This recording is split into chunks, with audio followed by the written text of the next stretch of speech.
whoa, hold the phone. Let's save some of that slow-mo for the actual game. Which is, by the way, Just in Time. No, it's called Just in Time Incorporated for the HTC Vive, developed by Second Wind Interactive, which is actually just two dudes. The basic concept is you're an insurance agent working for a death prevention company. You got a special pair of gloves, they allow you to slow down time, catch bullets, missiles in the air, blah blah blah, attach balloons to grandpa. So you pop into a scenario and you gotta save your clients. If your client dies, you gotta start over. And typically it does take a few tries to figure out what's going on in each scenario, but once you have it down, you can kind of zip around each area using teleportation and it gets a little predictable. Don't get me wrong, it is an appealing and clever concept, and it is brought to life through some pretty amusing scenes. Many of them are very enjoyable on the first run. The problem is, you'll tear through some of these easier scenes effortlessly. I'm taking this burning building scene. It's fun, it looks great, but there's really nothing to do here after you know that these balls inflate into the cushions that save these dudes. There's no other way to solve this puzzle scene, as far as I know, no real challenge. And the more puzzle-based scenes are really prone to trial and error. So you end up resetting it over and over, and each time you get a little farther and farther, and you're kind of waiting for the things that you know are going to happen, it gets a little tiring. There don't seem to be a big variety of solutions to most scenes. And even if there are, there's not a whole lot of incentive to try. For instance, there's this lab. The scientist is about to be mauled by a legion of mutant rats. It's all very cute, adorable. A variety of tools seem to be at your disposal. Syringes that turn the rats green, mixtures that have different effects, mouse traps, cheese. This isn't gonna go well for you.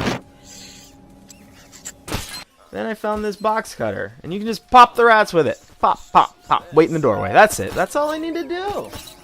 Other scenes like this one with Indiana Jane do feature enemies that appear with some random variation, but it's nowhere near the replayability of a roguelike game like Spelunky, where the levels and hazards are randomized every time you play.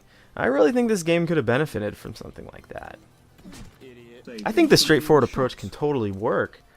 Take a game like Rick and Morty. Pretty straightforward, but there's this absurd amount of things to look at and play with, and it's all genuinely funny and interesting. Here, there's not a lot of nuance or subtlety or Easter eggs, and the timed aspect also doesn't really encourage exploration anyway.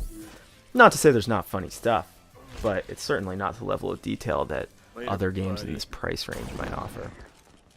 There's also no music in this game.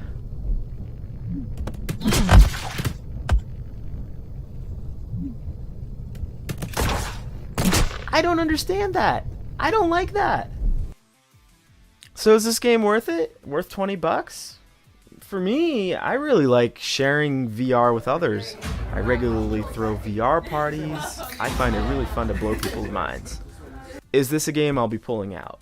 I don't know. There's scenes here that I would like to share with others, but I can't help but feel like they might also find it a once and done sort of thing.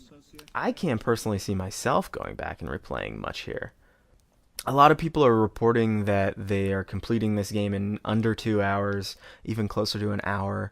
The developers say they're taken by surprise that that's happening. These two gentlemen made the questionable choice to quit their jobs and create this game. Feel free to berate them on Twitter if you hate it. I will also leave these deadly implements here for no reason whatsoever. I really like supporting small developers. In the credits of this game, they say that the two of them quit their jobs to work on this. I think that's really admirable, but I also can't help and feel they miscalculated a little bit.